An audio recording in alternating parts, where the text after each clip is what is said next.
सोलापूर शहराजवळ असलेल्या बोरामणी शिवारात एका विहिरीत मोठी दुर्घटना घडली आहे। गुरुवारी 1 मे रोजी दुपारी 12:30 वाजण्याच्या सुमारास बोरामणी येथे असलेल्या विहिरीत जवळपास 10 ते 12 शालेय विद्यार्थी पोहत होते। अचानकपणे विहिरीचा कठडा घसरल्याने पोहत असलेल्या मुलांवर दगड आणि मातीचा ढिगारा पडला। पोहणाऱ्या काही मुलांनी पाईपचा सहारा घेऊन बाहेर आले। 2 शालेय विद्यार्थी मात्र बाहेर आले नाही। बाहेर आलेल्या विद्यार्थ्यांनी आरडाओरडा करून आजूबाजूला असलेल्या शेतकऱ्यांना बोलावून घेतले आणि माहिती समोर आली। बोरामणी गावातील शेळके यांच्या विहिरीचा कठडा घसरून विद्यार्थी दबले गेले असल्याची माहिती समोर आली आहे। याबाबतची माहिती मिळताच ताबडतोब पोलीस अधिकारी, अग्निशमन दल अधिकारी व दक्षिण सोलापूर तालुक्याचे तहसीलदार किरण जमदाडे घटनास्थळी दाखल झाले। विहीर मोठी आहे आणि पाणी देखील मोठ्या प्रमाणात आहे आणि विहिरीचा मोठा कठडा घसरलाय, त्यामुळे पाणी उपसा करून संपूर्ण पाणी बाहेर काढल्याशिवाय पर्याय नाही। महाराष्ट्र शासनाची आपत्ती व्यवस्थापनाची मोठी व्हॅन आली असून पाणी उपसा करण्याचे काम युद्ध पातळीवर सुरू आहे। तहसीलदार किरण जमदाडे यांनी दिलेल्या प्राथमिक माहितीनुसार 2 विद्यार्थी आहेत आणि बोरामणी गावातीलच आहेत।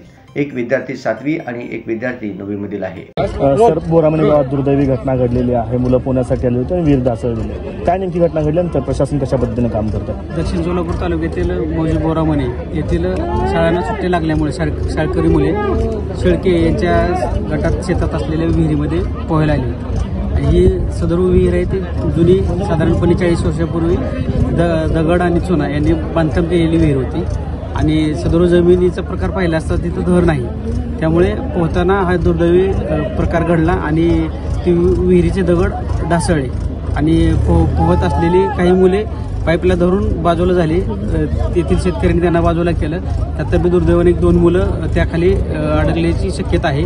तर सर्व शासकीय यंत्रणा घेऊन आम्ही इथं प्रयत्न सर्वांचे सुरू आहेत। त्यासाठी पाणी साधारणपणे 30 ते 40 फूट इतकं खोल पाणी आहे, त्यामुळे ते पाणी बाजूला काढून आणि गाळमाती बाजूला काढूनच पुढे काय नक्की झाले ते आपल्याला लक्षात येणार आहे। साधारणतः किती मुलं पोहत होती सर आणि आता ती मुलं बाहेर किती निघाले? स्थानिकांकडे चौकशी केली असता साधारणपणे या विहिरीला खूप जास्त पाणी असल्यामुळे दररोज खूप मुलं साधारण 30-40च्या आसपास मुलं पोहायला येत असल्याचे लक्षात आले। आज सकाळी 12:30च्या दरम्यान एक 10 ते 12 मुलं इथं पोहण्यासाठी आली होती, त्यावेळेला हा दुर्दैवी अपघात घडला। प्रशासनाने आता काय काय केलेलं आहे आणि कशा पद्धतीने रात्री जर वेळ लागली रेस्क्यू करण्यासाठी तर कशा पद्धतीने शोधकार्य सुरू होणार आहे? तर आता 10 HP मोठ्या 2 मोटर तिथं जोडून पहिल्यांदा पाणी बाहेर काढून त्यानंतर मोठ्या मशीनने तो चिखल आणि गाळमाती बाजूला काढून पुढची कारवाई करण्यात येत आहे। या कामासाठी उशीर झाला तरी रात्री उजेडाची व्यवस्था, लाईटची व्यवस्था करण्यात आलेली आहे।